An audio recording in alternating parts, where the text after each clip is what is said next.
Why the need for the vaccine mandate, particularly because although Omicron spreads very rapidly, it thankfully doesn't seem to be resulting in the same level of hospitalizations?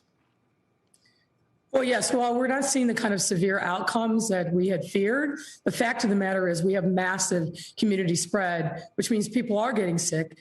People aren't able to go to work, and our hospitals are filling up, particularly with people who are unvaccinated. So we're taking these steps as a mitigation effort.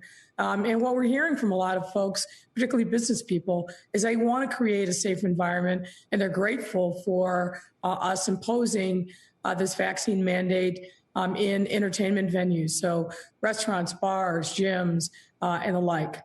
Is it your expectation that it will increase uptake of the vaccine itself, or simply to try to protect people who are going into these establishments?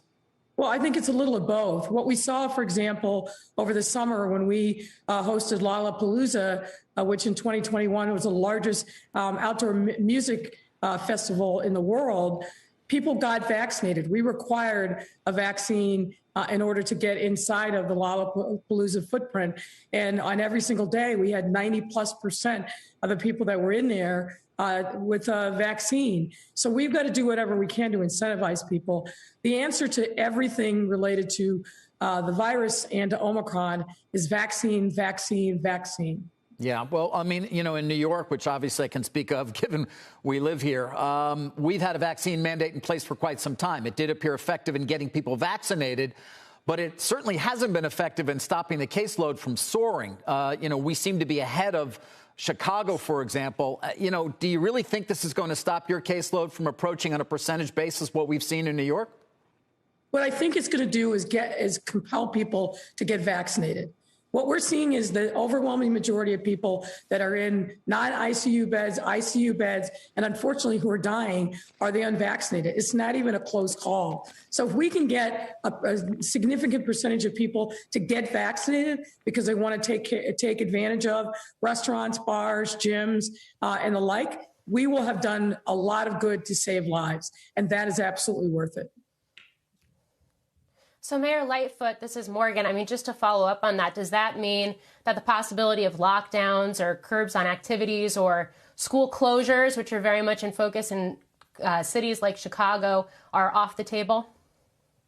Look, my goal is to make sure that we never shut down again. It was devastating on our economy, on small business people, on employees. If we have to do that, certainly I'm not going to take that off the table. But my goal is that we never get to that place. And regarding schools, let me say this. One of the things that doesn't get reported on in coverage of saber rattling by teachers union leadership is the devastating effect that remote learning had on our children and on their families. We know that learning loss was profound. We know that there was huge gaps in achievement. We know that the mental health and trauma issues of our students was real. And we know that it was devastating for families, particularly those families where the parents couldn't afford not to work. So there's a lot of different component parts that go into it. But fundamentally, we know our schools are safe.